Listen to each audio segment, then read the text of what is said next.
goddamn division. I get the AL through already too, man. Hey man, your mic is acting up, man. Is that? Yeah, it's boinging on us. I'm trying to share this so I can get it on YouTube and Facebook. So just one more thing, so I can make it public for the for my millions and millions of fans out there. Wow, we got millions of them. Hey man, we can all. Does that sound better, y'all? No, you're still like it's got a twang to it. Wow, wow, wow, like a robot kind of sound.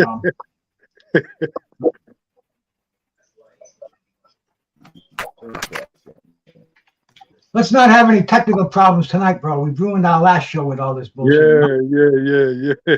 I wasn't finished last week. Well, I tell you, things get worse when I get on my phone, so not just me know that things get worse. How that said, am I sounding any better than that? Okay, there we go. Public on Facebook, public on YouTube. Now they can all see us and hear all our multiple years of wisdom all accumulated on this Sunday night boxing talk. Yes, indeed. Is my mic better now, y'all? Is my mic No.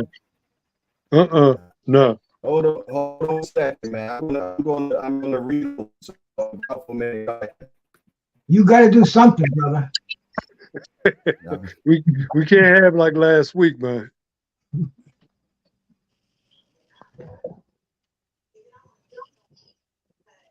Man, I just came out the gym, man.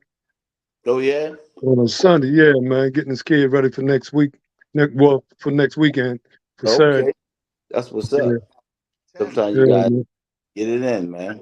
Yeah, for real, man. You know, like shoot. Been doing it every day this week, man. That's what's up. Am I better, fellas? Yeah. Yeah. What's up? We got God Hackett in the building. What's up, my guy? How's everybody doing? Once again, glad to be here with these good men. Yeah, what's up, man? How you? How about yourself? Right. No complaints, brother. No complaints. I'm gonna play this right here, fellas, real quick. I want y'all to listen to this real quick, okay? Hold on one second. Hopefully I get it right. Hold on one second. Present. Share screen. Right here. Share. Oh boy, that might not be it. Let's go back. All righty.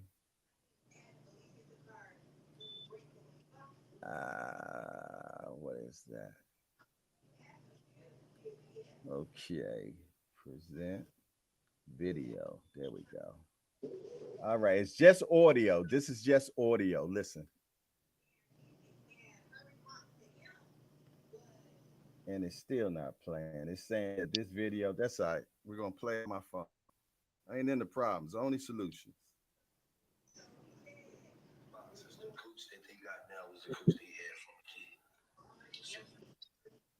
Hold on one second. Let me start it over. This is Clarissa Shield. I don't understand it. It's like I train 2-3 times a day. I show up on time for my coaches and my trainers. I'm constantly on the phone with them. I'm constantly on my weights, my food. These boxing guys telling their coach what they is and what they ain't gonna do. Coach tell them, oh, you gotta go run 3 miles. I'm only gonna run 1. Coach tell you gotta be at the gym at 5 o'clock. Showing up at 7. Like it's like these guys, like these coaches is scared of getting fired because they don't listen to these fighters. This is going on through a lot of boxers, and it's like, since when did we have a world? I didn't come up like that. Like even though I'm the fighter and I pay my coaches, it's like my coaches bring value to my camp. Right. They're my extra eyes when I'm in there. Right. Win, lose, or draw, when I'm to the locker room, you know what I'm saying? So that's what Ryan needs. A lot of times, with most boxers, the coach that they got now was the coach they had from a kid. So a or you was young, you was 15, you was 17, sometimes it be 9. So a lot of times that coach was more than just a coach. Yeah, like The a nigga father. was like a father figure to you because you spent more time with this nigga than you did your real dad. Because you go to the gym, you go to school, you go to the gym after school. You in there every day with him. 2-3 hours, y'all talk, y'all bust it up. Y'all, you go home, you might see your dad for an hour. Hey, what's up, Dad? You go to bed, you sleep, you back to school, back to the gym. You coach, what time we at? So then you get money. And then It is, man. She right? Is she wrong? What do I Well, got? she's right, but see, too, is that a lot of times they don't end up with the coach that they started out with. So, like she can say all that. She's not with the coach that she started out with. I couldn't hear it clear. Okay, basically what she was saying is that coach You low, Jay.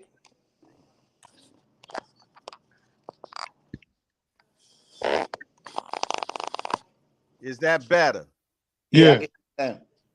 Okay. Basically, what she was saying is that the coaches and the athletes are not the same. The athletes now, they telling their coaches what they going to do, what they ain't going to do. The coach tell them, "Hey, I need you to run 3 miles." He'll say, "Oh, I'm just running 1."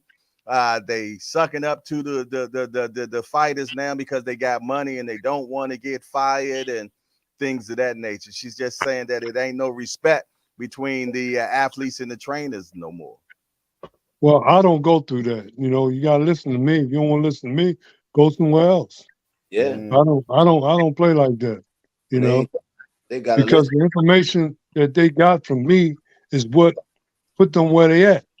If you don't want to listen to me, no, I ain't gonna bag you to give you the great information that you need.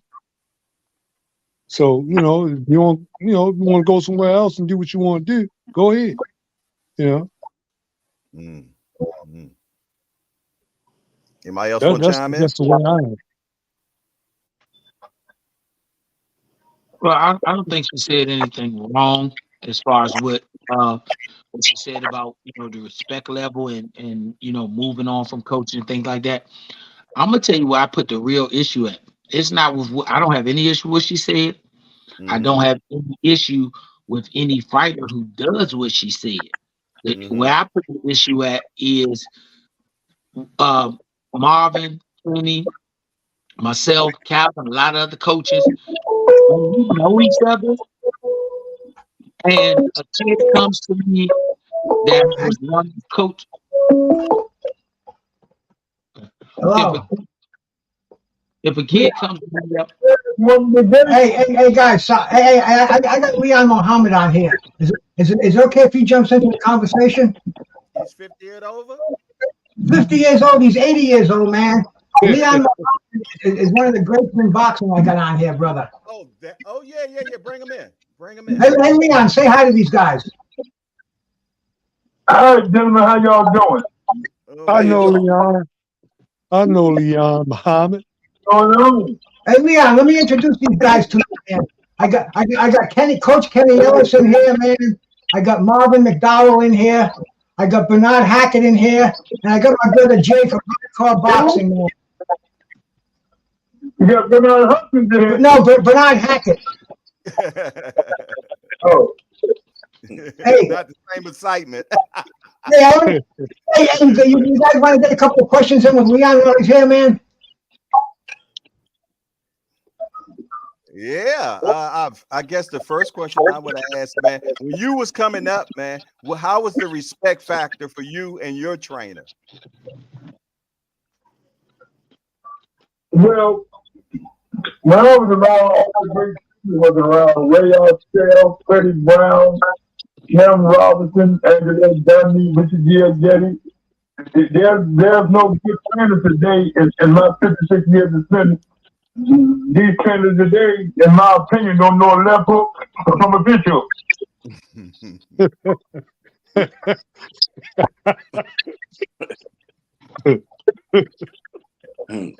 That's true though. Yeah. Sad but true. It's never personal. It's always business. Mm. Hey, Leon, you remember me, man? No, Huh? what's it, man? Remember me, Marvin McDowell, Al Howard? Who? From Baltimore, Marvin McDowell. You know, remember Al Howard? Al Howard, Marvin McDowell, and Donnie Parker. Yeah. From Baltimore. Leon knows everybody out there, man. Al Howard was from Ramsey Street in North Baltimore by the old train station. I remember Al Howard used to come to Nelson 12 Garden so far with the late Bobby Smith. I didn't hear what he said. Yeah, I haven't heard about Marvin McDowell in years. Last time I heard in Baltimore. Yeah, this Marvin McDowell right here. Yeah, Marvin right there. That's Marvin. Hey, Cap, how are you, Marvin? Hey, how you doing, man? How you doing, Cap? Yeah, it's doing good, man. Doing good. Yeah, because I mean, you know, Leon knows everybody in the team of boxing, bro. He goes back to the '60s. You know, today is the day that Pernell Whitaker beat Greg Howden for his first title, the IBF title. Leon, were you at that fight, brother? Yeah, I was with Duba at the time. I was doing business with Lil Duba. It's Billy. It's probably no George Simmons from Philadelphia. I can't believe you got my man Marvin McDowell on there. I had some OGs on here tonight, bro. Marvin McDowell, Marvin, I go way back to the days of Step Forward, more than 40 years ago, Yeah. Wow. And a long time ago. Wow. Yeah, we got Coach Kenny in here, the trainer of Gervonta Tank Davis. We got Bernard Hackett in here, the father and trainer for Jaleel Hackett. So yeah, man, we got some talent in here, man, for sure. Yeah, man. You know, the OGs, all the OGs from BMO. Yeah. Yes, indeed, man. Yes, indeed. Well, I listen here. I appreciate you blessing us, man, and coming through here, man, and rapping with us the most, man. Let me ask you a question. I've been trying to get in touch with you. I checked J.D. Brown and told him to send me a number on you. I take J.D. Brown the other day. Yeah. Yeah, J.D. Brown, my man, too, man. I love seeing that.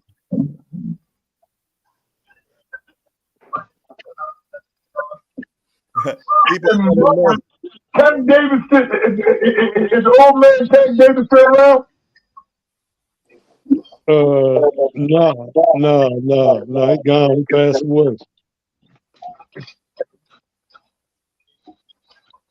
Mother, what was the guy name used to do shows down there? His last name was James or something. Him and Tank was partners. Him and Tank Davis. He was a fireman. You mean Tank Hill? You mean Tank Hill, not Tank Davis. Tank Hill. No, Tank Hill is still living. Is the champ still around? Yeah, he's still around. Yeah, Vincent's still around. The old talent. Yeah. That's right. Yeah. Yep. All right. Well, listen here, man. We definitely appreciate you coming through, man, and blessing us, brother, for sure. Yes, man. That's my man. Bruce is my guy. Okay. Appreciate it. Bruce is our guy too, man. We appreciate him, man. Hey, You got to have a white guy in here, though, you know.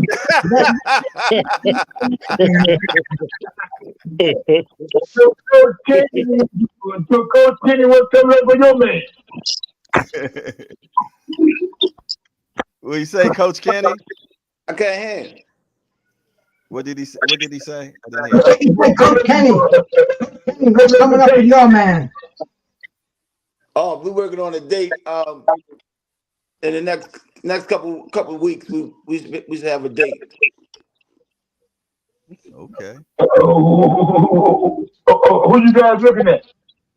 Anybody that's willing to step up and not price themselves out. Well, you know how that goes. Hey, Bruce, send him the link if he wants to come in on the link. We'll do it that way. Okay? You can get down. All the major networks is gone. All the old players is gone. We'll get the back, and they took the bankroll with them. Yeah.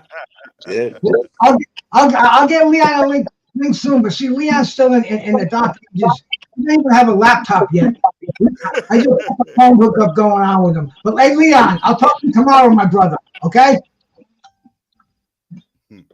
All right. He just hung up, man. Yeah.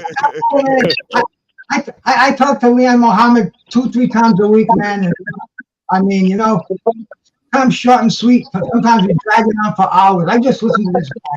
And this is the guy, he was in the dressing room with Muhammad Ali, Joe Frazier, Tim Witherspoon, all the guys we talked about. Man. This is the guy who lived the life with him, man. This is the guy who used to make sure. I met him about maybe what 25 years ago or more.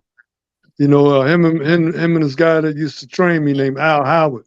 They were good, and you know, he was going all around, man.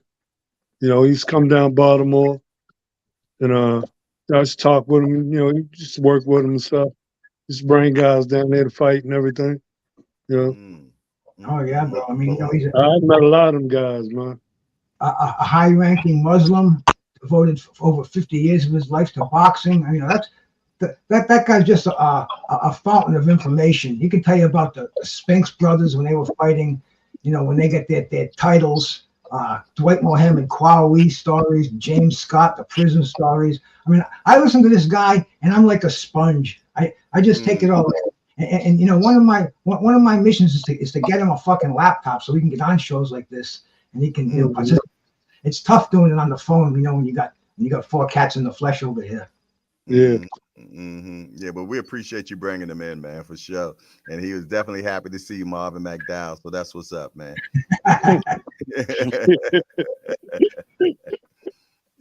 For sure, man. But yeah, getting back to the topic, man, it just seems like these days, man, these boxers, man, they just too spoiled to me. I'm gonna be truthfully honest with you. I'm gonna keep it real. You know what I mean? I just think they too spoiled, man. What do you? Well, the ones that come up with the old school trainers, man, they give them that right information, and a lot of them, you know. Hold on one second. Hey, Bernard, is something coming from yours? So when you ready to talk, unmute. There you go. Thanks. Go ahead, Marvin. Yeah, it's just a lot of the guys, man. You know, they don't. You know, it's just things change, man. You know, you can raise a pup up, man, and then all of a sudden somebody else get in their ear, and all that work that you put in, man, somebody else will benefit from it. A lot of internet, man, internet open up to the world, and these fighters falling in love with other fighters, and I want to go spar with him. All that bullshit. Just stand where you can protect something. You know what I'm saying? They go to all these gyms and they don't stay long enough to perfect anything. If they sit still where they're supposed to be, they'll perfect something, you know? Right. Yep. Everybody want to jump the gun. You know, somebody win a championship, you know, in the gym, everybody flocking over there thinking they're going to be the next one and don't want to put the work in like the guy that got it. You know, everybody think it's the crystal ball that they're going to be up next, you know, without the work. They think it's going to fall in their lap. Yeah, they got to work for it, man. You know. And it seems like they don't leave until they lose. Right, that's part of it too. That's part of it. That's a big role, you know. But no, go ahead, but I think a bigger piece of it that I think gets missed to the side or placed to the side is that we all watch football, we all watch baseball, we all watch basketball. And if you look at those coaches and if you look at our coaches in boxing, we don't have that fraternity of coaches like they do in other sports. You know, if a guy has a problem in basketball or baseball or football and he's an issue in the locker room, it gets around the league that he's an issue in the locker room. And he's out the league. But when it comes to boxing, if I use Coach Kenny as my guy, I know if Coach Kenny said, "Hey, I want to send Mia down there with you for a month because I like how you do a particular thing." After that month is over, Mia got to go back home. She can't say, "Hey, I like doing what I did with you, so I'm gonna come down here and you're gonna be my new coach." I'm telling her myself, go talk to Coach Kenny. And then when you with Coach Kenny, you have Coach Kenny give you the blessing for you to come down here. Because if he don't, my relationship with him has a larger value than my relationship with you. Right. I don't know who said it, but they said a long time ago, 20 years from now, you'll see the same coaches and managers, but you'll see other fighters. Other fighters. Right. And that's the part that we lose. And when kids know that they can do that, then they do it. I mean, I can't blame the kid. All of us got children. If we know, if the kids know that mama gonna say you gotta be in at 8, they're not gonna go ask mama can they stay after 10. They're gonna say, "Hey, Dad, can I go out with my friends? We'll be in by 10." I mean, so it's the same with this. Well, check this out. Listen to this story. Now, one day, Kenny, you know, when Tank was a little kid, he got mad with them there, and he came up to my gym. "Man, I ain't going down there no more, this and that," right? So you know what I did? I said, "Come on, son, come with me." I put him in my car, took him down up there, looked for Coach, and said, "Hey, look, man, I don't know what the hell's going on with y'all." I said, "But if he's a problem for you, he'll be a problem for me. Take care of your problem." I had a pro come to me from Adrian Davis, man, and I made him call Adrian Davis on the phone while he was standing there. Yeah, that's what coaches when they grown men and they professional fighters, you gotta call it where they're coming from. You know what I'm saying? Yeah. A lot of times when they kids, they controlling them. Well, I took Tank right back to that Cal. situation was different. Yeah. Exactly, and that's what should be done, because it's honor, man. That's honor and respect, man. This is right what we got right here, man. It's a small community. Boxing community is small as hell, man. Yeah. So you know, somebody knows somebody that knows somebody that knows somebody. Facts. That's why what happens in sparring, they had to say what happens in sparring, stay in sparring, because the community's so small, man. It's so small. We'll hear everything, man. Simple the cameras and shit change that. You know? Oh yeah. That's why Floyd used to make everybody put their phone in a bag before they came in the gym. Yeah. You know, and I don't think that I don't think cameras controlled or made all that messed up, because I got old videos of a lot of pro sparring that I got from years later from guys. You got too many guys who came into this sport with bad intentions and no integrity. You know, this is a sport where you can just about show up at the YMCA. You say you're willing to volunteer and they'll do something. You know, but when you look at coaches like Coach Kenny, Coach Marvin, I know both of them. They have a background, they have a track record, a legacy. And if those guys have never shared videos of sparring, you don't mind going to his gym and he got cameras in his gym, watching his gym and watching ring. But when you get to the point now, we had a time now when guys talking about they gonna leak a conversation. If me and Kenny had a conversation, I called him, he called me, we had a conversation in front of each other. I'm not recording my conversation with Kenny to say I'm show it to the world later on. But that's the nature in which the person, that has nothing to do with the sport. That's the person. He came into this sport. This sport was already here before he got here. So if that type of behavior wasn't here, he brought that with him. And what makes it bad is when guys look at him, like Coach Marvin said, he won a title. Now we excuse his behavior. You don't excuse his behavior because he won a title. If there's a set of standards that we live by, we got to hold everybody to those standards. Right. Okay. And Calista Shields was saying that, when they become champion like that, man, and the coaches and the trainers, let them get away with so much stuff because they're afraid to lose them. What do y'all think? What's up, Banky Pound? What's up, Banky? What's happening, fellas? What's up? What's up? Yeah. I was trying to get in on my computer, man, but the joint kept telling me the passcode, so I went in on the phone, right? So yeah, I'm in here though. I'm just trying to pick up on what y'all putting down. We talking about trainers and boxers, man. How Clarissa Shields talking about loyalty. Basically, basically. Yeah, I came in on the back end, but I just heard what the brother said right there about the recording and leaking conversations, all that. You know where I come from. That's called the police. You the police. You the police, man. I ain't recording no conversations, man. Conversations supposed to be between two men, man. That's supposed to be between y'all. So yeah, that comes down to integrity, man. A man gonna be a man, and a rat gonna be a rat. What I talk to you about in confidence, that's will always be between me and you. So I don't understand that part of the game either, right? But it is what it is, man. You just got to know everybody ain't who they say they is. Yeah, and everybody trying to be somebody. Absolutely. They ain't no damn body. Wow. Hey, Bernard, Thomas Hill said, Jay, can you get Bernard to finish his point off about the things Clarissa was saying?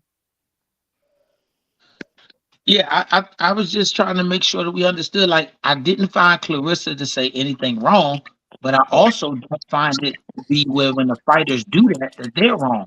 The wrong comes from when we as coaches don't send them kids back where they came from. There's no amount of money that should break your integrity. If Kenny, like I said, Kenny sent his kid to me, send any kid to me to learn one thing or learn something. That kid, I hope he fall in love with what we did and enjoyed himself while he was there. But it's up to us as coaches to send him back. I don't care if he's a 9-year-old or if he's a world champion rated guy. If you want to leave, you can leave. Like you said, most people don't want to leave till after the loss. So if you come to me after the loss, then I'm gonna make sure that me and that coach that you were with, that we have a rapport to where I call him and say, hey, you want to come down here with me? If you got a problem with it, I'm sending him back to you. And he can go wherever he want after that. He just can't come to me.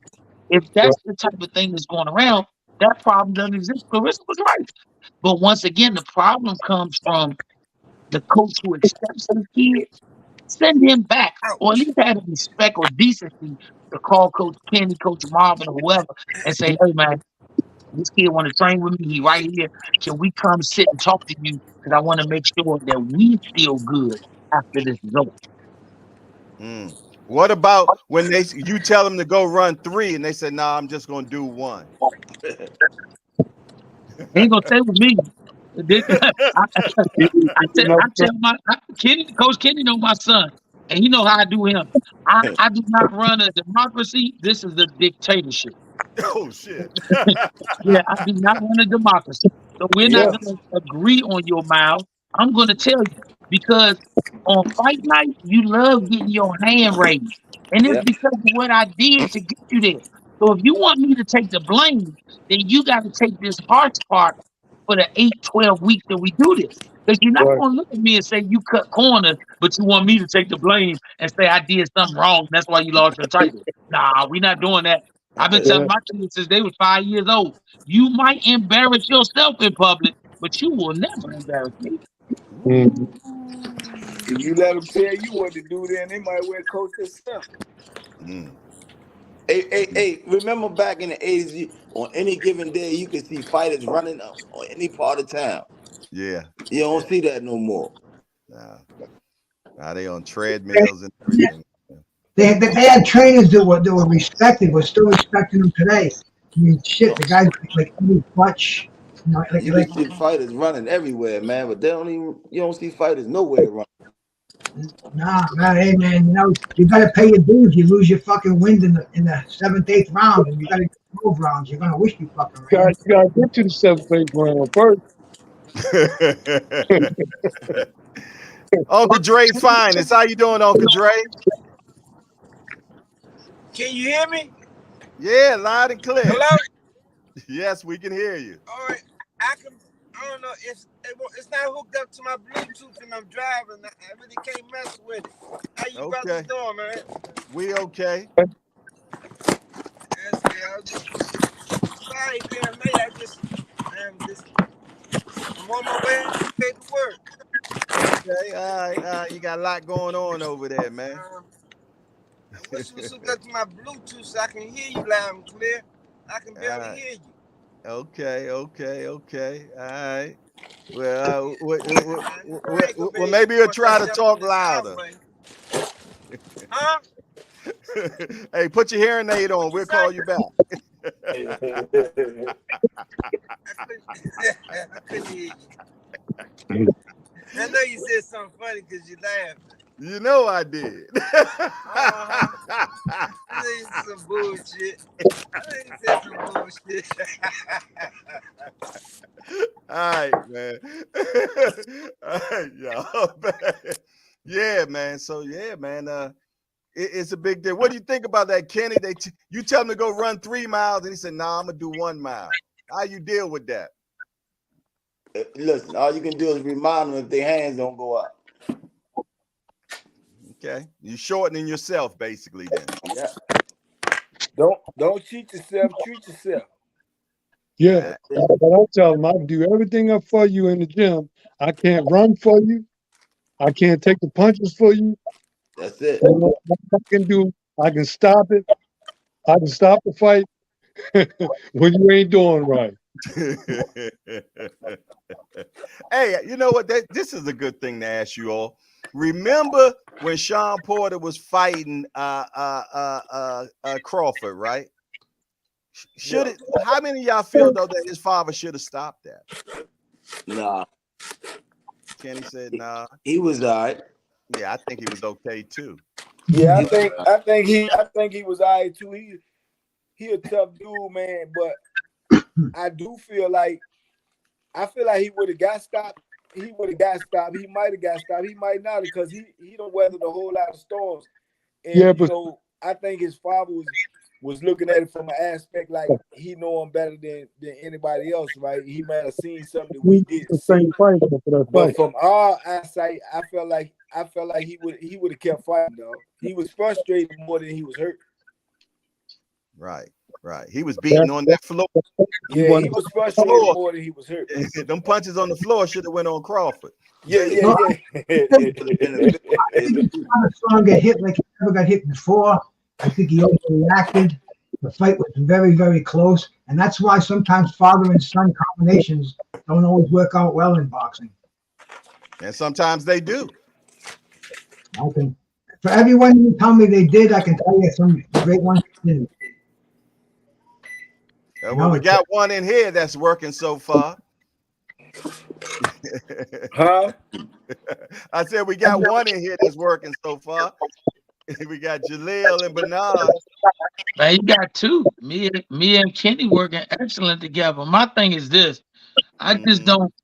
I think a lot of times you get a father-son situation, or a coach fighter happens to be a parent and a child.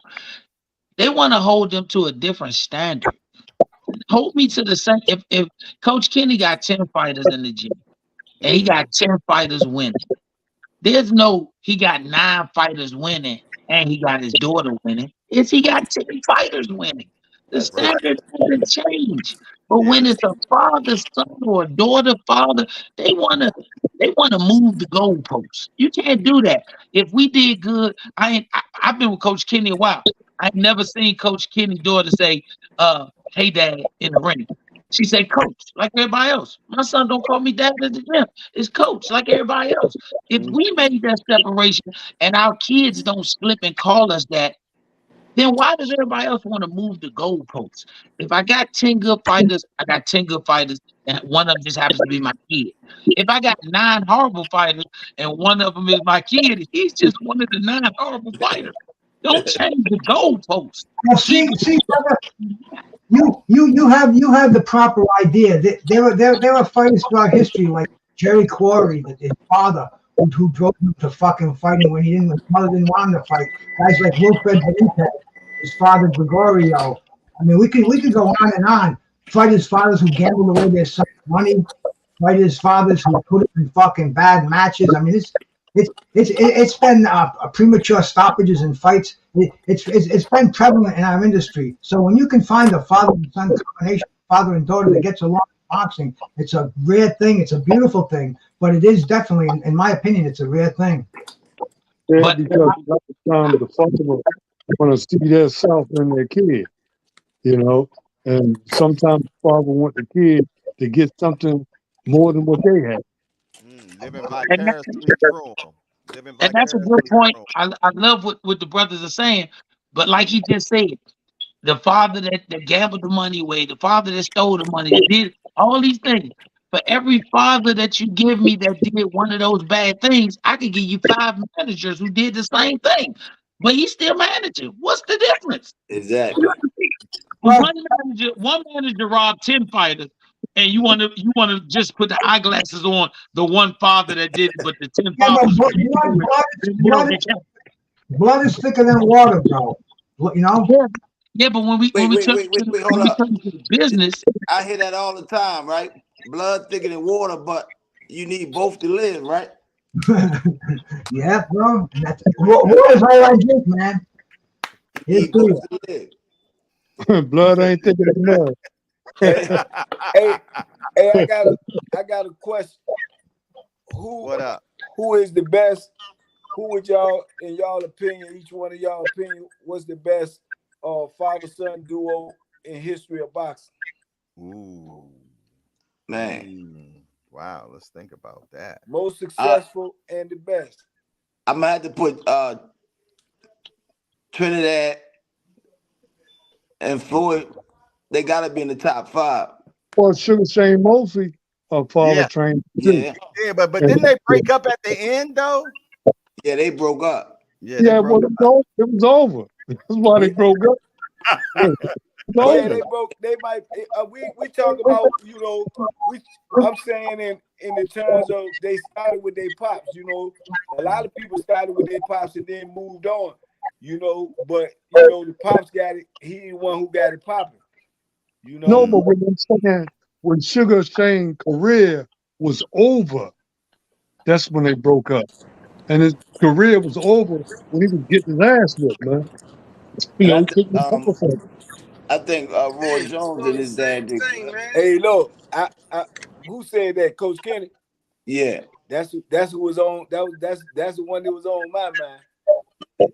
They did. You know, one of my favorite. We're talking about fighters who fought and their sons, and I wish his sons had been more successful in the game. Is Joe Frazier, because I was at ringside when his son Joe Frazier Jr. fought Vinny Pazienza at the Providence Civic Center, and man, I mean, you know, Joe Frazier, his heart, you could see Joe Frazier was just he was proud of his son, and he was so much compassion. You know, he stopped the fight because this was when Paz was a hometown hero, undefeated fucking lightweight.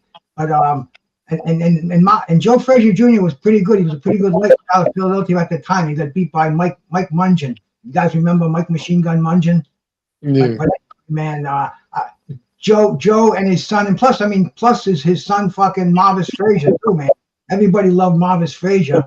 Marvis, he was not the elite pro that his dad was. But there's been a lot of them. I mean, look at remember the story on CBS, Ray Boom Mancini winning the title for his father? Yeah. Fighting the war. There's been a lot of them, and they're heartwarming, and that goes back to what I said originally, man. Blood is thicker than water. It's just so fucking, dude. I mean, dude, I don't love anybody like I love my blood family. I'd die for them like that, You guys, I'd die for too, but I'd have to have a few puffs and a few drinks first, maybe, I think right now it's probably more father-son duos in boxing than it's ever been in the history of boxing. Why that? Why do you think that is? I think because, man, a lot of times, it might be for real. It just might be evolution, man. Because if you really look at sports, some of the most successful people in every sport, in every sport you could think of, they've been self-taught by their parents, man. If you go to tennis, the best ones was Venus and Serena. They had their father. You go to football, you got the Mannings, their father played in the league. You go to basketball, you got Kobe. You go to boxing, you got Floyd and his daddy. I think it's a trend, that's been it's something that people been doing a lot, like mostly in Hollywood and stuff like that. But I think now that trend has picked up and is moving over into sports, man. Things that you don't accomplish in your life, and the time to pass by you have the opportunity to get that to your kids because you have that knowledge. And we got one in front of our face right now, bro. We got Bill Haney and Devin Haney. What's your opinion? You got Bill Haney, Devin Haney. You got Benavidez. You got Teofimo Lopez. You got a lot of them, man. You got. You think there's so much money in boxing that the fathers realize they don't have to have a real job? They can work with their sons and fucking and hang with them. You think that might be a reason too? Because that could be a motivating factor, but I would agree with that one. How much money they didn't make all that time before they got started making money though? Yeah, we got to speak on that. When you talk about these father-son combinations, I'm gonna say this from me. My son been boxing and traveling since he was 7 years old. My son turned pro 17, 18 years old. I always laugh when people say that. Me and my wife, we footed the bill. We was the original manager. We was the original promoter. We was everything. And when you look at how much your parents spend, if you take one kid to the Nationals, take them out of the country, do any of that stuff in a calendar year, you might be spending 20% of your family's budget. And if you're not millionaires, then that's a major piece of what the family. How many times do families go on vacation and the vacation is somewhere where it's a tournament at because one kid might box and you're helping the one kid? You got other children in the house.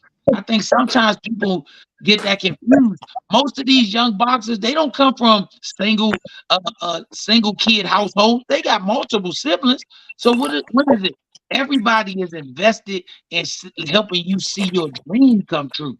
See, the thing that get me, we always bring this father-son combination up 99% of the times when it got something to do with an American father-son combination or black father-son combination. The Spanish fighters, they believe it's not a father-son combination, it's a family combination. They doing the whole family. So when they don't look at it like they try to make us look at it, when one person win, that one person won because he was talented. I love them Spanish people because when they win, the whole family wins. That's how it's supposed to be, though. I think it's supposed to be like that. It ain't no different than people footing the bill for their kids and putting them through college, and then they get an education, and they come back and they repay their parents because somebody's footing that bill when they're young. They ain't going to all the tournaments and getting in the sport and getting the gear and all. Somebody paying for that. So I would never look at it like that, like they in it for the money, because they have invested the most important commodity on earth in their child, which is called time. Yeah. And when you look at it, these kids been 7, 8, 9, 10, 11. You don't see no Coach Kenny, Coach Marvin. When did y'all really look at a kid? Well, how old is the average kid? You look at him and say that kid could make some money. 14, 15 years old? Man, shit. I never think they can make no money. I take them to those tournaments. Whoever rises to the top, rise to the top. It ain't never money on my mind. I just want to get them to win, you know. Right. When you do, it's just when you do things right, money come with it, you know. We not training to get rich. We're training to get this kid to enjoy a sport, make it through high school, and live. Jay, you interviewed my son. I want him to play football. Save them from them streets while they going through that peer pressure age. Right. By the time they get into boxing, they should be mature enough to know right and wrong. You know what I'm saying? Yeah. Right. That's And like what I it's about. when I asked them to that question, it wasn't to say that any of us look at money, but when do you, if the kid been with you since he was 7 and you didn't see the potential to make money till he was 16, you've been with that kid almost 10 years. So you didn't do it for money, because for 10 years you've been spending on a kid that didn't win every single tournament, didn't win every single fight, but you still was looking out for that kid, or you still was taking your son to these tournaments because they love the sport, not because there was no money coming. Some of them never won a tournament, but you still take them. Boxing gives these kids a conscience, right? Because it shows them and proves to them that they're not as tough as they think they are. They can't fight as good as they think they can fight.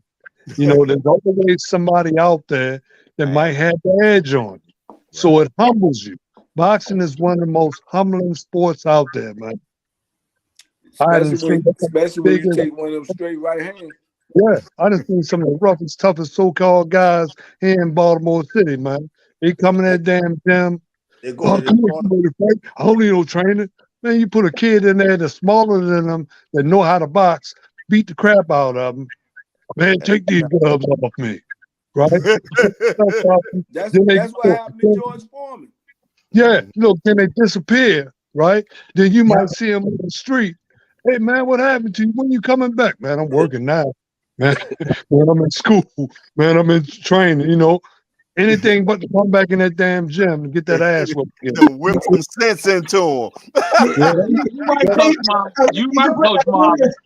You put that little fucker in the ring if he knows how to use hands, bro. The big guy's gonna leave the same day. Yeah. He's gonna be embarrassed at the same time that the little guy kicked his ass. Yep. Boxing is one of the most humbling sports out there, man. It will show you where you think you are. After one of them days with Coach Marvin, man, Coach Marvin done made more doctors and lawyers and scientists than anybody. They came to the gym on Monday, and education became the most important thing on Tuesday. Because all of y'all, look, I tell them, all y'all ain't gonna be boxers, man. You know. I gotta go. I gotta go to school. I can't go to the gym. I gotta go to school. Yeah. No, I also shop in my gym. I'm gonna teach the kids how to cut hair too, just in case. Just in case. Always gotta be a just in case, man. Hey, in prison, man, they used to always have critics about who gonna win the fights when we got matches and stuff. They used to bring Army dudes in there and different people in there to spar stuff. So they used to always be critics. And then when you ask them to get in there, right, they got a cold that week. They sprung their ankle on the basketball court. My wrist messed up. Man, you had every excuse in the world, man. So I got the utmost respect for anybody who climbed through them ropes, man, and lace them up, man, because a lot of people, you know what I'm saying, have opinions, man, but it takes a certain type of mentality to get in there, man, and to keep getting in there, you know. Hey, Banky, can you tell the panel about my guy that was fighting in prison, man, that could have went pro as a heavyweight? Can you tell the panel? Oh yeah, man. Banky did 33 years in prison, y'all. 33 years, came back out and got successful, man. So salute to him, man. Hey, they had a dude in there that did fight pro, man. They had a couple of dudes. I'm trying to think of I'm talking about the heavyweight. What's his name? You talking about Champagne? Nah. I'm You talking talking about. about the Muslim heavyweight, right? I'm trying to think his name there. His name on the top of my tongue, but he actually fought No. pro. I'm talking about one of the baddest ones in the prison. What's his name? Oh, you talking about Sam Pitts? Yeah, tell him about Sam. Oh yeah. Pitts, Hey, man. listen. Sam Pitts was a physical specimen, man. I don't know if he Googleable or what, right? Because he was in prison so long. But man, the dude was 6'4", about 240. And he was an animal, man, and that's the only thing he loved was gambling and boxing. And he was one of the only dudes. I was in prison in Virginia. I'm from DC, but I was in Virginia prison. He was one of the only dudes when we had the traveling boxing team that could go up in Lorton and come out with a victory. Everybody else, Lorton was smoking jokers, you know. But Sam go up in there, he come out with a victory, man. The dude, man, he looked like one of them old gladiators. He had them big old traps and he work out all the time. He had a naughty afro, naughty beard. But man, he had, you know, y'all coaches in here, y'all know what I'm talking about. He had like them heavy hands, man, like Sonny Liston, man. He had them thick old hands like dope fiends, man. He hit so hard. He was punishing dudes, man. And they actually was trying to get him out of prison. But his prison record was so vicious because whatever you think about in prison, he did it. You know what I'm saying? Took life and everything else.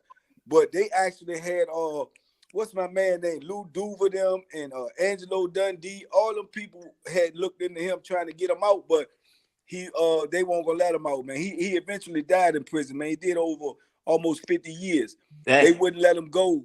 His body was so strong from working out so much, man. He was such a physical specimen. I don't know how much y'all know about lupus, but he got diagnosed with lupus. And most people get diagnosed with lupus, man. They die within, you know, a couple of years because it's just a vicious disease. Man, this man lived with lupus for over 20-some years.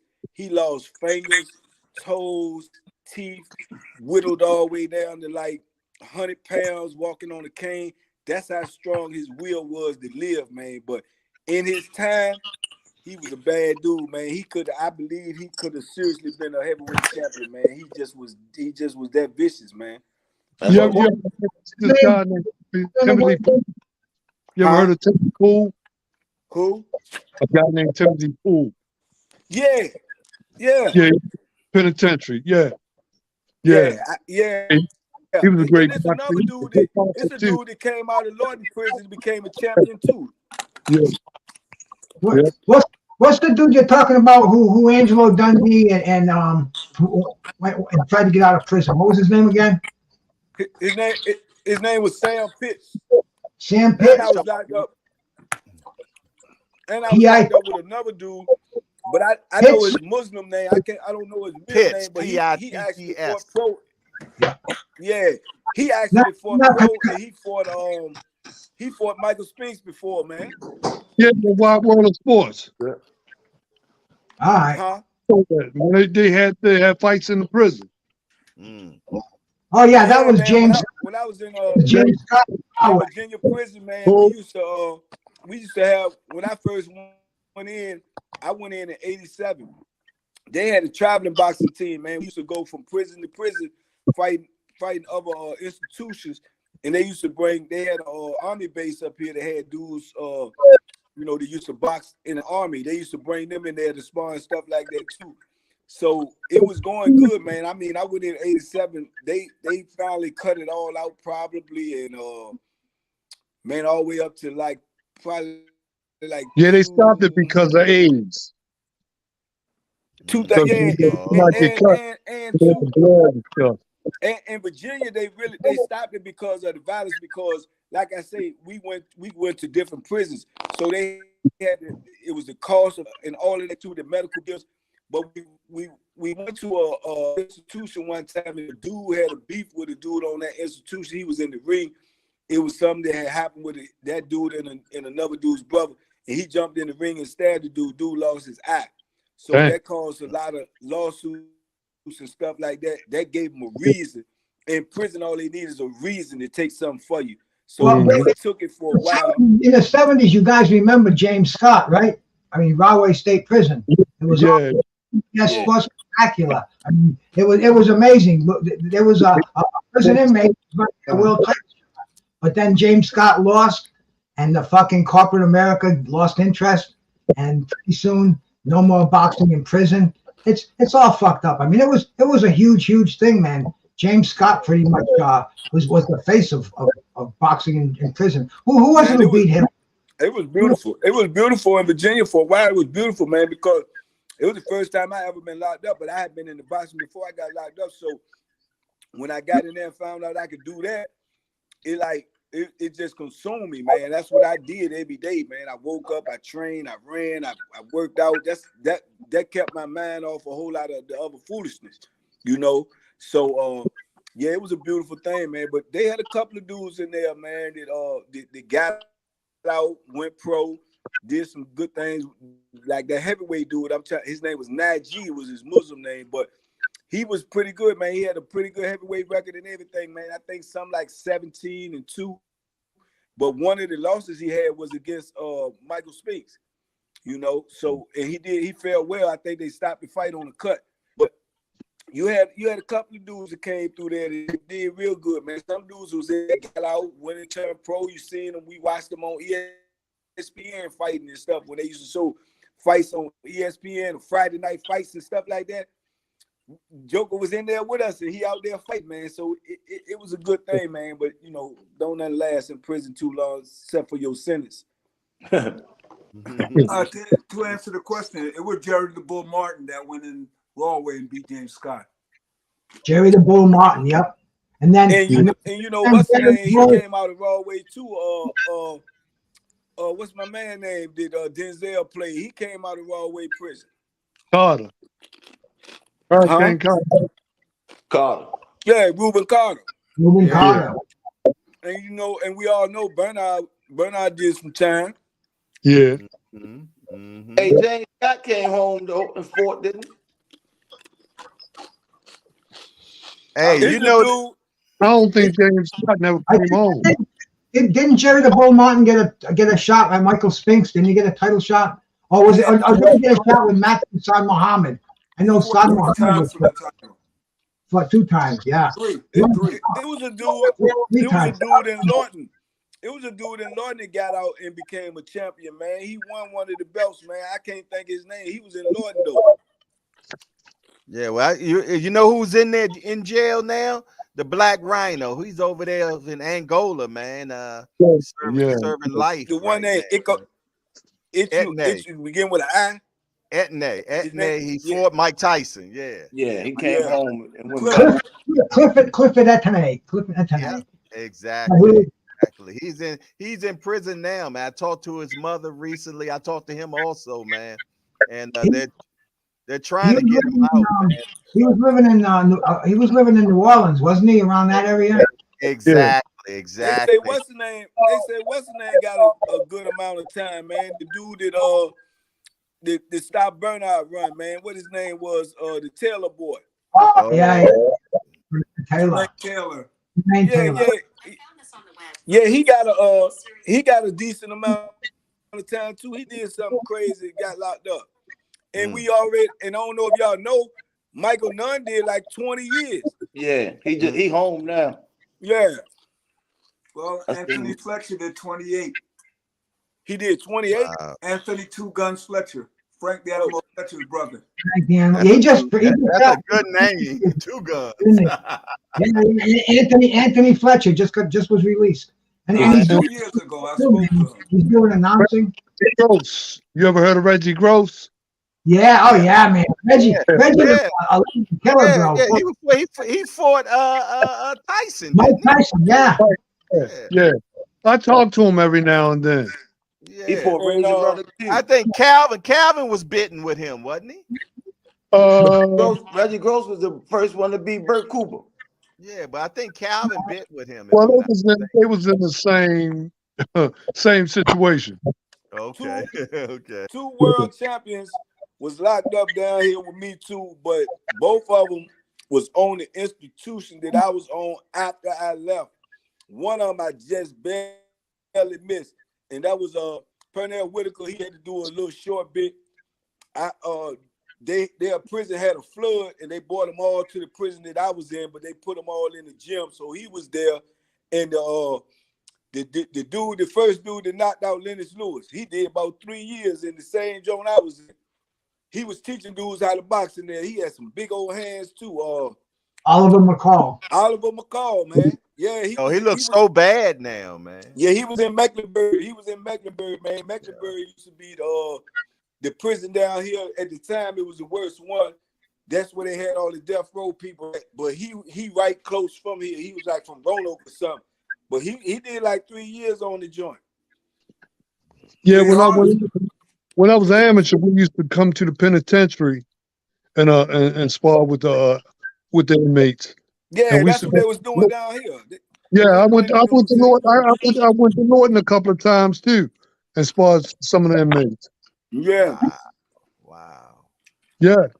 Matter of fact, look, we was coming out, right? So the guy was saying, one of the guys said, you from the other side, right? I said, yeah. So he said, you got to come with me, right? I said, no, I ain't from that side. I'm from the outside. You know? That's why they used to stand hand and yeah, don't get that twist.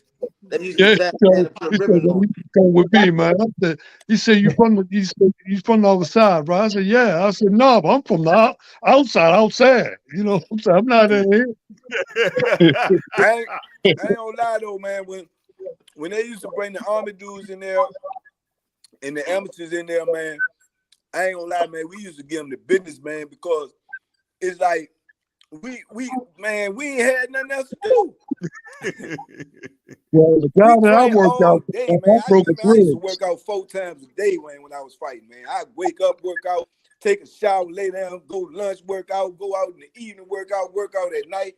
We ain't had nothing else to do. Plus, if you get in the ring and you get whooped, man, everybody down on you.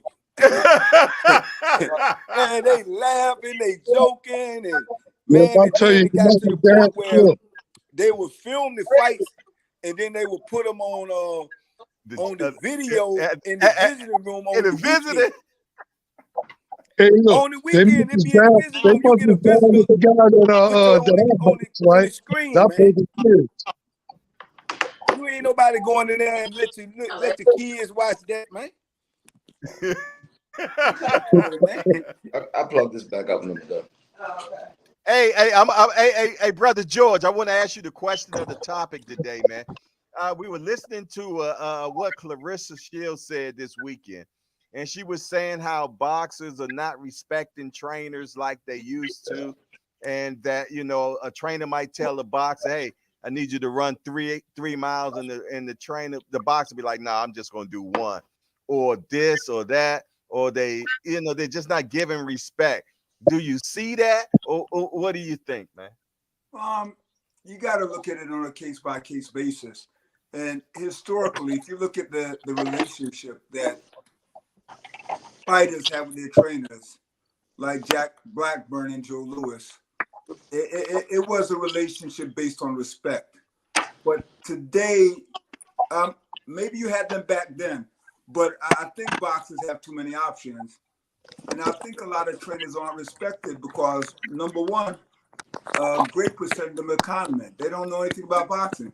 I mean, I look at Philadelphia. We have gyms filled with coaches who, one, never boxed a day in their lives.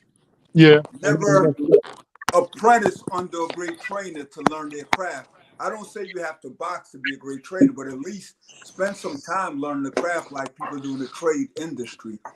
And you have a lot of common in boxing. So for me, it's an individual case-by-case basis. I would never paint a broad brush because the reality is I train fighters, my coach train fighters, and if I'm not respected, I respect the fighters, number one. I don't yell, I don't scream. We have a very respectful relationship, but if you don't want me, go let somebody else train you. I will never let anybody scream at me, disrespect me, won't listen, won't train. Let somebody else train. So as much as it happens, and I've seen it happen in the gym, I so much don't blame the fighters, I blame the trainers. Because the reality is if somebody's disrespectful towards you and won't listen and don't have mutual respect, why are you training them? But then we have a lot of trainers when the fighters start making money, they turn into yes men. Yes, no, they become basically puppet because they're scared of Dude, losing you fighting at 130 on 14th. money. You know that. So that's what happens. I don't blame the fighters. I blame the trainers. Because if you really believe you have something to give it, it's going to be a relationship based on mutual respect. Really.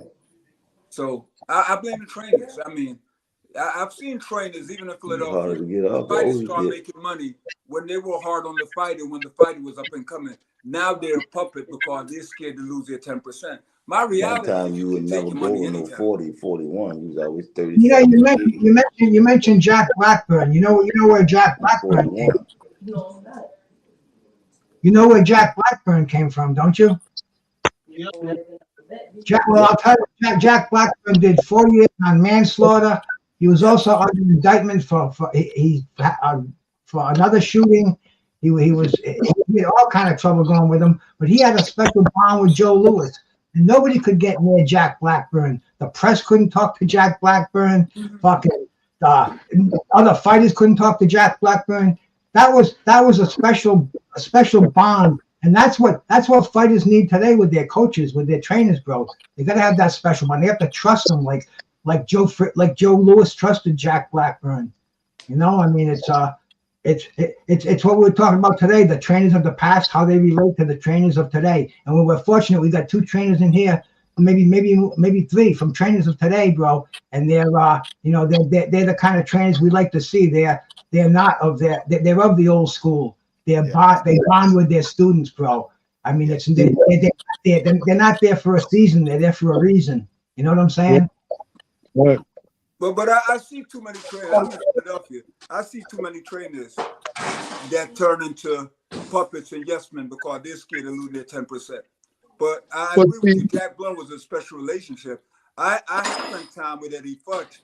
You didn't disrespect Eddie Futch. I've seen fighters, even amateurs, screaming at their trainers and yelling. I'm saying, why are you training this kid? If you have that type of disrespectful relationship, you don't need to be training that kid. Or even the pros. I see fighters don't listen because I blame the trainers.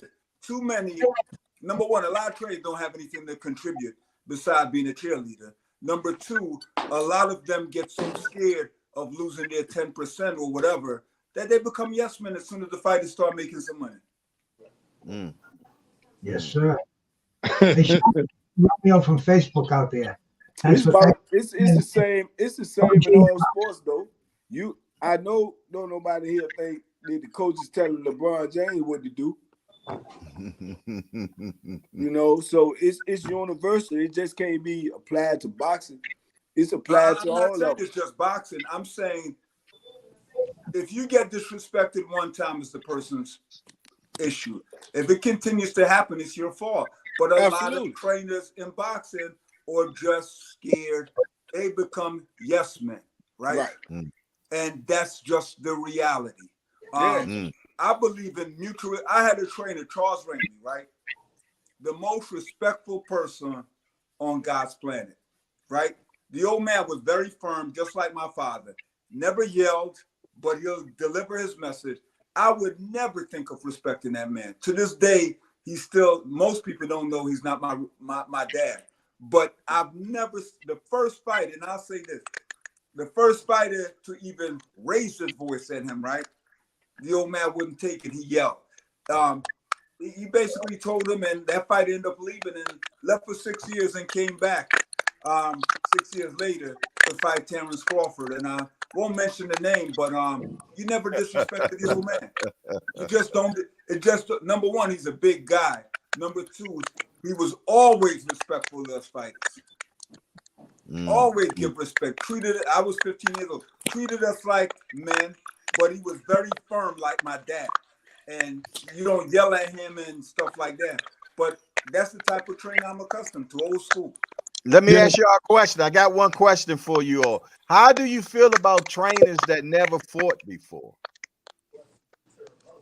Question is just like this. How do I feel about a tradesman who never went to trade school? How did he learn his craft? Did he learn to be a carpenter under somebody where he apprenticed, even though he didn't go to trade school? That's the way I feel. But you have, in this sport, a lot of trainers who throw a towel over their shoulder and yell because kids don't know anything. I'm not saying every trainer. There are a lot of trainers who box who are excellent trainers. There are a lot of trainers who box who can't train because they don't know how to teach.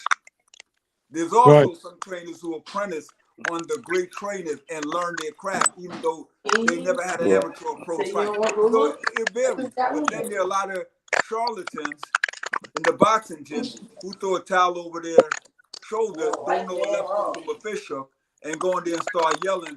But even despite those guys, the human spirit to learn still happen, because some of those guys who don't know how to teach a fighter how to jab or block a jab, sometimes they turn out really good fighters. So it varies. Well, see, they're getting smart enough to learn from somebody who they're fighting. Because they might see something way they can put in there. Yeah, there's some noise going on. Who's chomping on something up there, man? It sounds like some rats are chewing through your computer screen. I'm not sure who it is. Who that is? I hear it too. But. I think. I don't think. I mean, me personally, I don't think that you actually had to box to be a trainer, just as you ain't had to, play basketball to be an NBA coach. I think it's how much you know about the sport.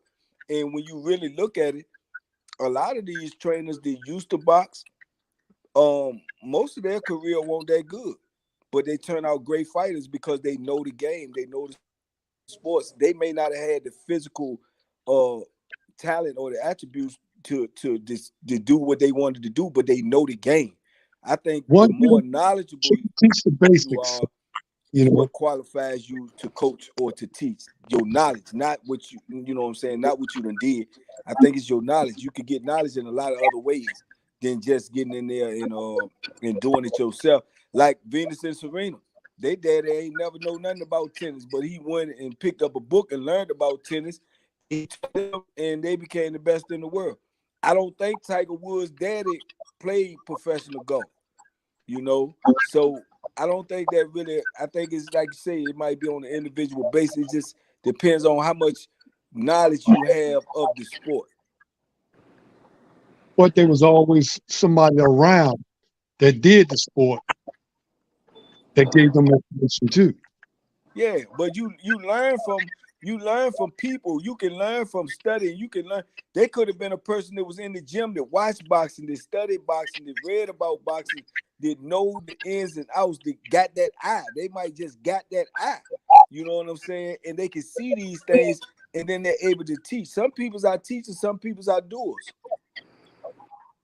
But I will say this though, boxing has reached an all-time low as far as learning, and I'm speaking from Philadelphia as far as learning. And one of the greatest contributing factor is that there are a lot of people in the gym who never boxed, who never learned or apprenticed and spent their time under somebody learning the sport. They just picked up just went online, got their USA certification, and now they're training their son, or they show up at the gym pretending they're training. Right. There are a great percentage. Philly is so filled with those. It's unbelievable. Back in the day, you went into gyms. The gyms were filled with a lot of old guys who box or who carried a bucket and learned on their trainer, and really learned the sport and had a lot to teach. But you have everybody now training their son, and they're not even listening. Yeah. Or they go to a rec center and they're becoming a trainer because I could have gotten my USA certification when I was in the 4th grade. It's a real easy test. Answer the question, fill out the information. Now you have a book.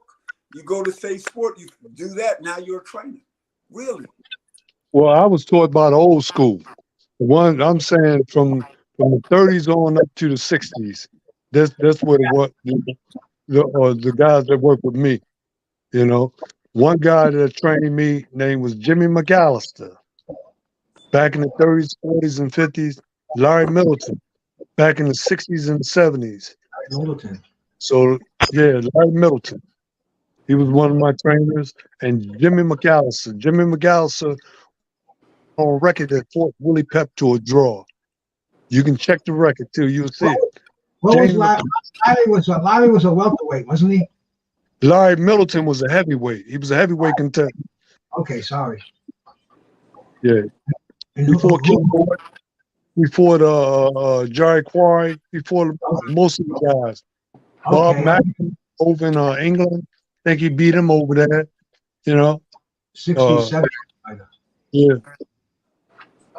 Yep. No. So I But like my brother was saying, bro, I mean, you know, you don't have no USA license, and you've been training for years, and your fighters have that respect in you. That's worth way more than a license. And why do you think these guys get that license? Just so they can train their kids? So they can legitimize themselves. And all you have to do is tell the parents that I'm USA boxing certified. and take a test. I can teach a third grader how to pass that exam.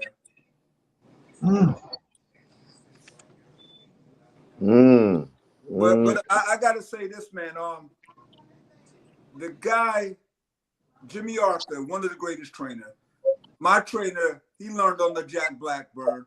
My trainer was taught by Jimmy Arthur. And when I stopped competing as an amateur, I didn't start training fighters. I went to the old man, my trainer, and asked if I could assist him and learn under him, because there's certain nuances you get from the old school guy. I didn't want to hop in there and go, there you go. I said, let me learn under you and just follow you around, work the corners and the amateurs and the pro fights. I think it should be an old guy. They just hop in the gym and they're There's trainers, and they tell everybody, I'm going to say boxing certified. I think it should always be an old guy in the corner, man. Most of the time, it is. Yeah, you need that wisdom in your corner that they've seen everything, man. It ain't nothing new to them. They got that eagle's eye, and they can tell you what you're missing, man. You need that sometimes, man. Yeah, tell that guy to put his hand up. Tell that guy to talk. But you know, Jay, it's ironic you mentioned that. It's so good having somebody. We had an old gentleman, Mr. Raymond Munson, who worked with Sean Liston, and one of the fighters we had was Willie the Gladiator Gibbs, right? And it was just fun traveling with him on the road and just having him in the corner in the gym. God, this old man knew so much, right? That he could relate. You get my point? Just the knowledge of what happened here.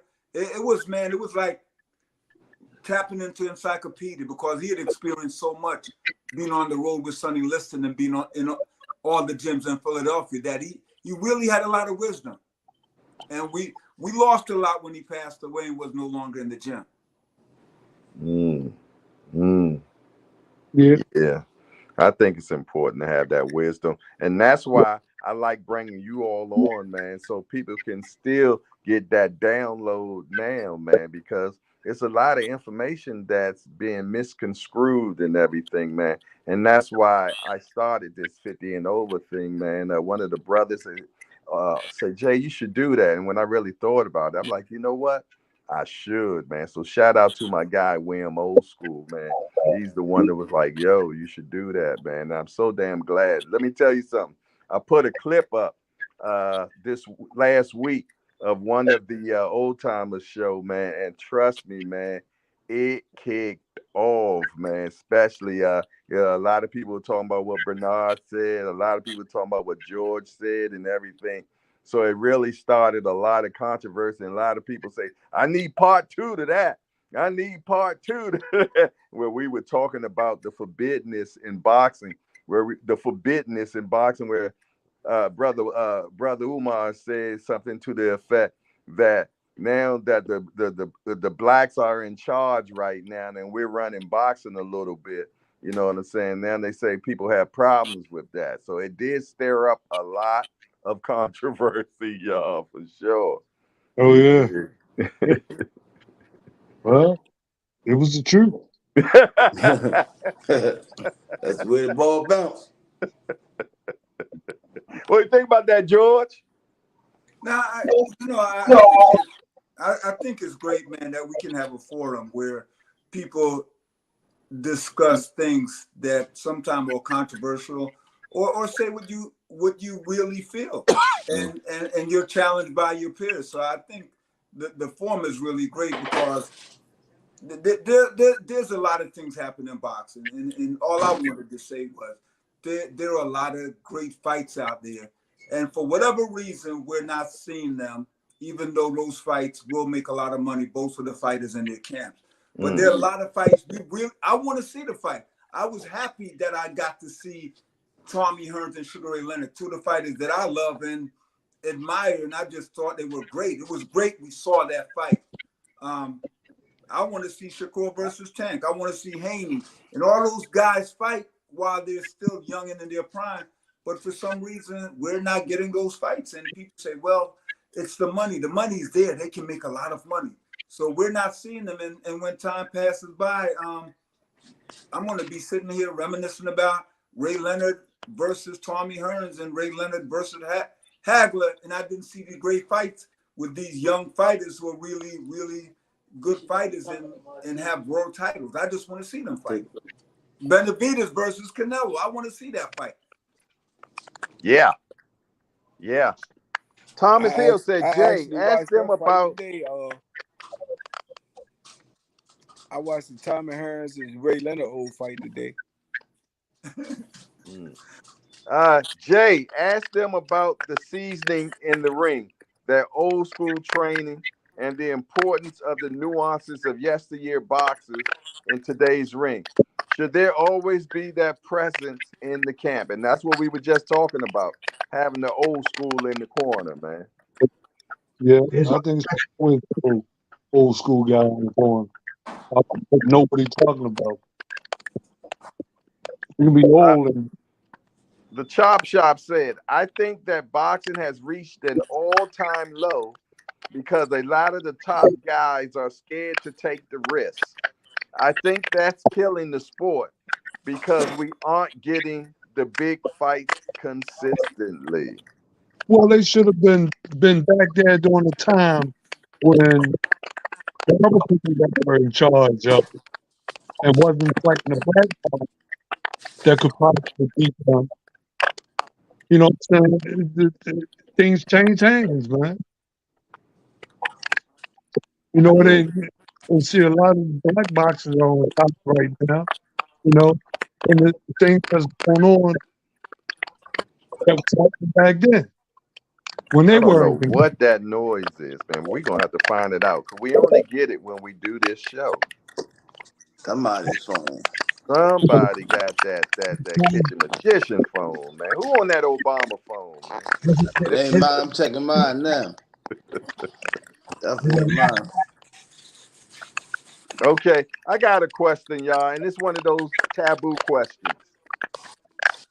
Do y'all think referees be on the take, man? Because we've been seeing a lot of suspect stuff going on in this ring, man. What do y'all think, man? Do y'all think the refs are getting paid sometime? That's hard to say. What do you say, brother Umar? Didn't hear that. That's hard. It's kind of hard to say. You know, but it would make you think that it was. But it's kind of because a lot of times they especially in the main fight, the championship fights, they have to agree on the ref that's going to be in it. I tell you what, y'all, one at a time, man. Everybody, one at a time, mute yourself. Kenny, can you mute yourself right now real quick? Hold up.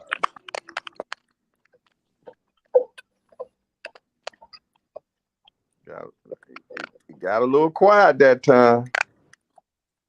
I still hear it a little bit. All right. Brother Umar, can you hit your mic, mute your mic real quick?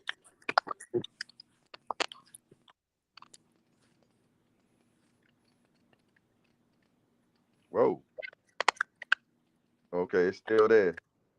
It's still there. I'm a mute mine next.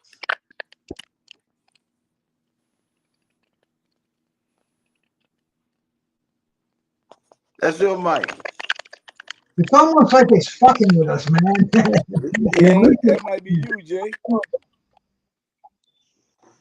That's you, Jay.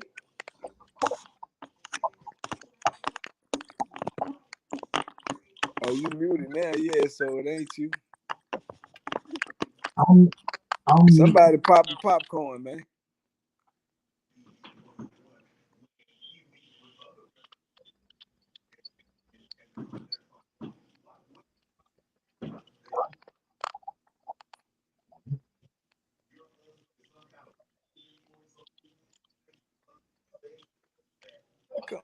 It keep be circling down the bottom. Is somebody else in here like in the screen that you can't see?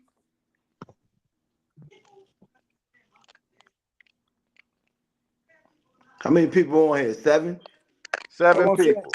Look at that block up under me. It's a block that keeps circling right up under my picture. Yeah, but he muted. Oh, okay. But hey George, hit yours real quick. Okay, he already muted. Okay, Bruce. Okay, testing. I'm on. Oh no, Bank. That might be you, boy. I'm muted. No, I hear you. I just heard you say I'm muted. Okay,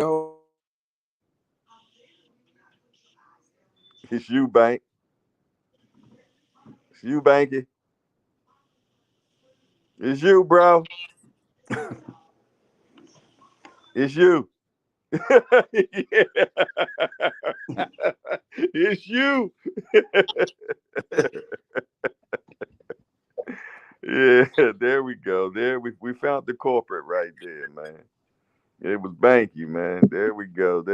Maybe he'll come back in and give us a better, man. But yeah, man, when you look at these referees sometimes, man, we're starting to see something that looks kind of crazy to me, man. And I really think that I don't know. Seems like some of them on the take to me, man. I know that ain't the conversation people want to have, but the referee. Don't both of the fighters have to agree to the referee, especially when it's in a championship fight? No.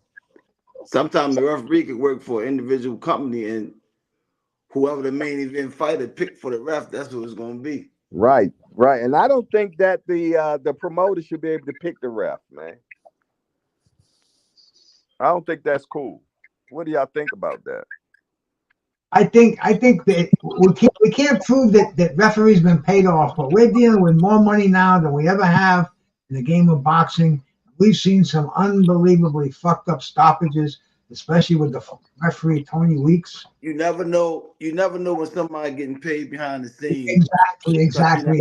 Witnesses, but shit happens, man. And on that level, man, I've seen some wicked shit, but it is what it is. That's why you got. You look at somebody, you say, no, they could never be bought, and then they got a fucking envelope in their back pocket, So this is the world. You see some wicked shit, man. Should be crazy. Hey, Coach Kenny, we got a super chat that's asking, are we ever going to get Tank versus Devin? I'm sure the fight will happen one day, but I doubt if it happened in 24. Why? Tank don't need him. Tank don't need him, and if they don't dictate what Tank gonna make. Tank the face of boxing. Okay. You know what I'm saying? You ain't giving Tank nothing.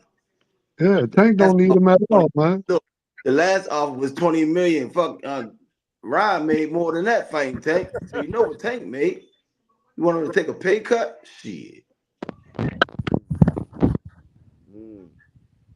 I don't understand. Like I had a conversation with somebody a few weeks back, man. Look, double what you made. Be happy.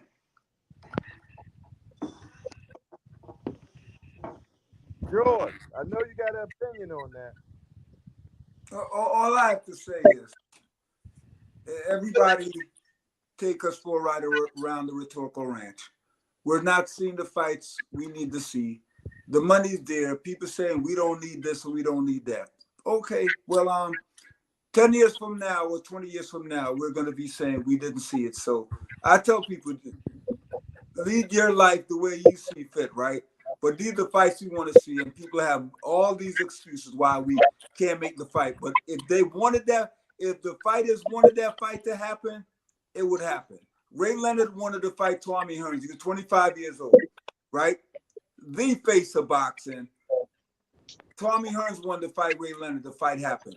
And everybody's going, this guy's the face of boxing. I don't know that definition. Aaron Pryor wanted to fight Ray Leonard. It never happened. Right? I said Aaron Pryor wanted to fight Ray Leonard. It never happened. Nah, that fight was signed do your research.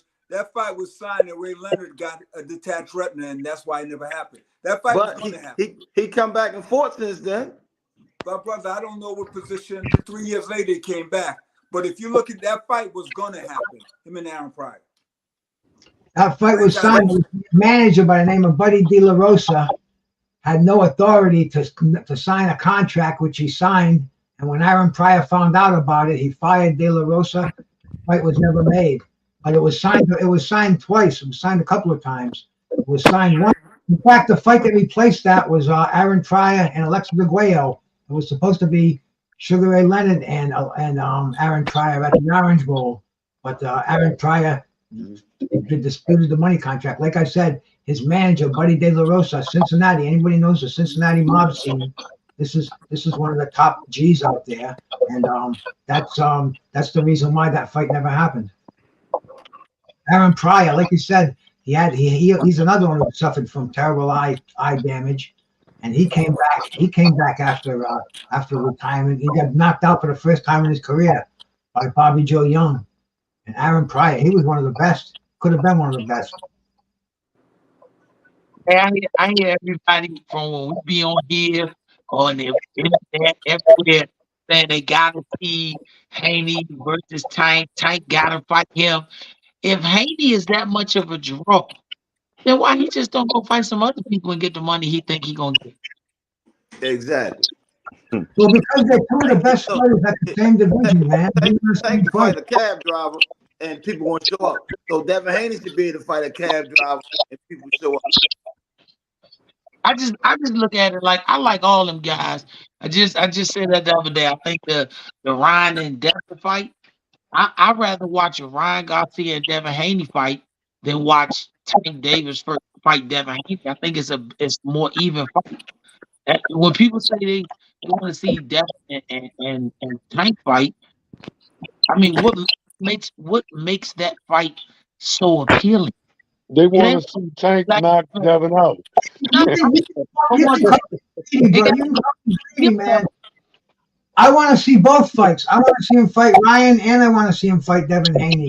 I want to see both of those fights happen. Why not? Why not? You don't just have one fight and call it a career. These are doable fights. When we talk about fights, every time you all talk about fights, we always have a reason why. I think everybody's giving great reasons why.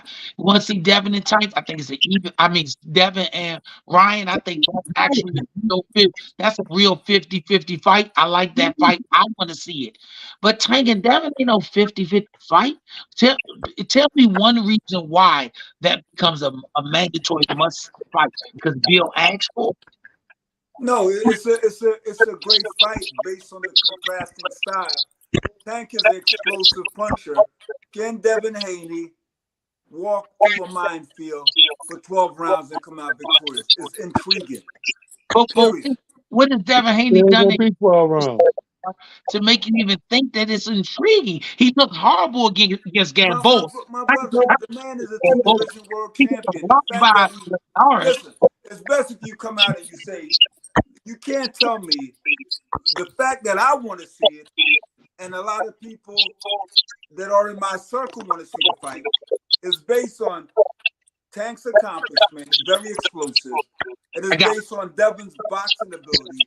Can he be able to stay there for 12 rounds without getting caught by Gervonta Davis, who's a one-punch knockout artist? That's intriguing for me to see a man walk through a minefield So for what? 36 minutes.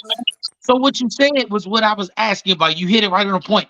You said you're putting Tank's accomplishments versus Devin Haney's ability to No, navigate. my brother. They're two world champions. They're two accomplished fighters. One has dynamite in both gloves. The other been able to outbox everybody. It's intriguing. Can this young man walk through a minefield for 36 minutes? That's intriguing. Everybody Can he that make boxes that I've spoken to, 135 they and wanna fight see him that at the fight. weight class that he's going to fight him at? Can he So make 35 again? We want to see if a mouse can avoid a cat for 36 minutes. My brother, if you believe Tank on, listen, and this is what I say. You believe Tank will stop Devin Haney. A lot of us believe otherwise. That's what makes it intriguing. That's why we What want to weight? see it. What weight are they going to fight at? Tank is a lightweight. Tank is a former 140-pound champ, is he not? Tank is a lightweight. He fights No, lightweight. let me ask the question. Is he a former junior welterweight champ? Yes or no? Can I say something? After he fought that fight, Tank said it after the fight. I'm not a welterweight. I'm going back down 35. My brother, all I'm asking, is he a former 140-pound champ? So he's proven that he can be 40 pounders. But is he the one that dictate the money side? Is Tank that? Can I say this? We if could all go for a He ride. will fight him. He fight him at lightweight. That's his weight. Lightweight. 25 years from now, we'll be talking Lightweight. about why we didn't see the fight. And for all this reason, we not. All I want to do is see the fight. That's it. I don't care. Well, If I don't John think King you're going to was see in that charge of fight. both of them, we'd see this fight this year. I don't think you're going to see it. We're not going to see it. So I've given up. How can we see it? Devin Haney shooting up to 165 pounds. How can you make that fight? Tank is 135 and 165. How? Last time I checked, Devin is a junior welterweight champ. He ain't no more. Last time I saw his fight, he was fighting at 140. And last time you saw Tank, he was fighting at 135. My brother, is he a 140-pound champ? Did No, he win a championship his at last fight 140? was 135. No, I'm asking the question again, gentlemen. You failed to answer it. Is he a former junior welterweight champion? Yes or no? All right, let's do it like this. I'm asking the question. I'm just asking a simple Devin meet him at 40. No, I'm asking a simple question, right? If he was the can I say something? The question I'm asking, and everybody's taking me for a ride around the rhetorical ranch, is Gervonta Davis a former 140-pound champion? Yes, he's the 140 former. Is he a former champion at 140? Yes, he's a former 140-pound champion, but he campaigns at 35. So if you want to fight me that bad and you want that check, come back to 135. Nobody's answering that question. Everybody telling Tank to go up. Tell Devin go back to 35. You and I know it's easier to go up than go back once you're we can't use that in his favor when it makes Tank sound like you're giving somebody sound like you're giving somebody so the fight will never be made because Tank can't make 140 and Haney can't make 135. So let's move on. Right. Let's go. Move on. Tank can't make 140. And that's where we at. And that's exactly where we at now. Let's stop talking about it. Eventually, Tank, it happens or it's not He's going out to of his happen. weight class. We know Haney should not be fighting at 135. He's burning to muscle. He's been there since he won 16. I thought his pop was crazy for letting him stay there so long. He can't make 135. So Tank can't make 140. Haney can't make 135. Let's move on. Who keep talking about it? Who keep talking about it? It's brought up every time we're here. Let's blame Jay Hardcore for bringing it up. We talk about it every week because it's a fight people want to see. No, I didn't bring it up. One of the people in the chat brought it up. They paid, and I asked the question. Jay Hardcore, all I'm saying is, based on what we've heard here, Tank can't make 140. We know Haney is really burning into muscles trying to make 135. So the fight can't be made. So let's move on. Haney can't make 140 neither. Chewing on Devin coming to 47. I hope that same energy is there when they start saying that. My brother, there's gonna come a time when he can't make 140. He got to move up. It's No, just like they're gonna I come hope a that time when I hope Jerron that Ennis. same energy. I hope that same There's a energy time there. where Jerron Ennis won't be able to make 147. It might be this year, and he's gonna have to move up to 54. They're gonna be the same energy there. And there's gonna be a time he can't make 54. He's gonna have to move up to 160. We're gonna have the same energy. We don't Hey, back down. hey, brother George. The only thing I say is, for me personally, not nothing else. Me personally, when asked for the opportunity to share the ring with Tank, they gave us no problem, no headache, no conversation. They made it happen. And after that, Tank said, keep bringing them back. Every time we asked to share the ring with Devin Haney, we got all types of excuses. And on top of that, we ain't even talk about let's fight. We go for camp. We go to spa. That's my only thing. It's like, And my brother, I'm not disagreeing with you because I'm not in the discussions. All I'm saying, I'm not in there with the nuances. I'm not talking to Bill Haney or talking to you guys. All I'm saying is unfortunate that a lot of fights we want, we probably will never get none. That's all I'm saying. I don't know the nuances of That's the history of boxing, though. All I'm saying, we have these young champions who are very exciting, bring something to the table. One explosive in the boxing ability. They're wonderful, just like Ray Leonard and Tommy Hearns. I love both of them, or all of them, right? I just love to see these really exceptional fighters fight each other. And it doesn't look like we're going to see it. Thank God I still have Tommy Hearns and Ray Leonard and Benitez and Hearns, or Benitez and Leonard, or Arguello and Pryor. Thank God we have those fights that I can go back tonight. I'll probably watch them again tonight. Yeah, different era, different people. Hey, can you guys imagine Thomas Hearns at welterweight with a fucking next day rehydration clause?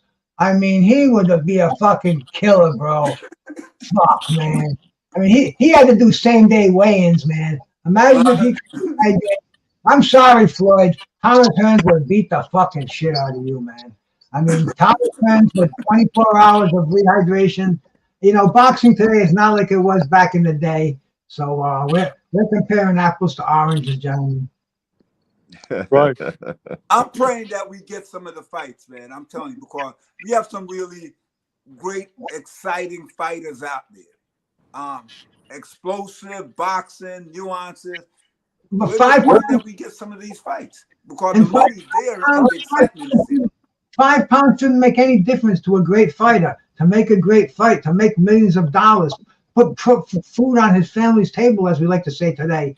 And please the fans, carve his name in the legacy of boxing. So there's going to be our kids and our grandkids talking about this on panels 25, 30 years from now. But they have to fight each other. That's the bottom line. The best have to fight the best. And are we going to see that in this generation of fighters? I don't know. And you just made an argument why I believe nobody's ever going to surpass Ray Robinson. Oh, no. Nobody. They won't even come close. Right. Because back then, man, they fought like 5 times a week. Well, Henry Armstrong, I think Henry Armstrong defended his welterweight title back in 1939 6 times in the space of 30 days. 4 knockouts and 2 decisions. That will never happen on this planet again. Right. Well, I just want to see some of the great fights with these young fighters. That's it. I'm a fan first. What other fights would you like to see from some of the young fighters? Tank and Haney. I want to see Shakur and Tank. I just think that's intriguing. I would love to see that fight. Did Shakur retire or he came back? He back. He fighting in July. He never retired. Just because the person say I'm retiring doesn't mean he retired. Why would he say it? In any other fights you all would like to see? I heard Tank and Devin. I heard Tank and Boots and Crawford, but I know that's not going to happen. I'd like to see Canelo and Benavidez. I want to see that one. That's not going to happen. I tell you what, then give me Antoine Russell versus Sabrina Mati. Oh my God! Gary Antoine Russell against Sabril Matias. Give me that one. I like Matias against anybody. Hey, shouldn't you, hey Jay, shouldn't you have Antoine at ringside for the Ryan and Devin fight, saying he should get the winner of that? Ooh. Yes. Ooh. Yes, I agree. Well, Why I would love to see that fight. Hey, just disappear when you talk about either one of them winning and seeing Antoine? Everybody said, nah, that's all tight. Nah, we want tight. What about Antoine? He's right here too. thank God for these great matchmakers, man. Thank God for these great matchmakers, man. I'm telling you. They ain't screaming that name. They ain't screaming Sabril Matisse. I understand why they saying it. I'm with it. You go for the biggest bang for your buck, even when you're the B side or the A side. But that's a hell of an argument. But them two guys right there, even if Ryan and Devin, whatever the situation, whoever wins, we gonna see even one of them scream for Matisse or Antoine Russell. I think for me, whoever wins that fight, I think Haney should unify the belt. I believe the goal of every champion should be to unify the belt, and I think he should take that fight. What was your weight? To unify the belt. Unify the belt. Like to see what I gotta say. I don't disagree with the fight between Trank and Devin. I just think it's so many other fights out there where back in the day you used to force the great fight by beat up everybody around you. I'm gonna beat everybody on the block up, and when there's nobody left, then it gotta be you and me. And if both fighters feel that way, if it's the 10 people on the block, they're gonna knock off 5 of them. At the end of the day, they the last 2 standing. Well, you just made the point. The Tank Haney fight's not going to happen because you stated earlier that You different weight Tank, class. 140 is too much for Tank, even though he won a championship there.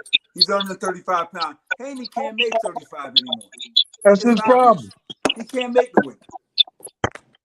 He's going to have to move up. He probably have to move up in 2 years or less than a year to 147. He can't make 135 anymore without seriously damaging his body. So that fight's not going to happen. Well, I tell y'all what, y'all, it's been another great show. We've been cooking for about 2 hours now, man. And I appreciate, but I tell you what, we got to find out who is the corporate of this mess we got with this sound, man. But I tell you what, as each person, can you have everybody go off one at a time? Yeah, that's what I'm saying. That's what I'm about to say. I'm gonna start with Coach Kenny. Love over hate. I'll see y'all next week. All right. Cool. Hello? Yeah. Are we still hearing it? What we got? I'll go next. Okay. All righty. Russ, it's the same thing we had last week. Bernard, when you talk, go out. It doesn't echo, but when your microphone's on and I talk, it will echo. See what I'm saying right now? There's no echo because Bernard's not here. When he's on here, there's something about his microphone. I think he needs earphones in there through his Bluetooth because we're not hearing it. We're not hearing it at all now. Exactly. In fact, when he's speaking, we don't hear it, but when he has his mic on and we're talking, for some reason we're all echoing, and that's I thought it was him, so I kept muting him just in case. I wasn't sure. I'm sure, bro. All right. Well, there it is. Come on back in here. Put them fucking earbuds in your ear. Let's get this show cooking, man. But hey, this was a great show, Jay. George, we had awesome time here, bro. Thank you, man. Same here. Peace, appreciate y'all, man. Take care, Jay. Thank you until again, next Sunday. Yes, next Sunday.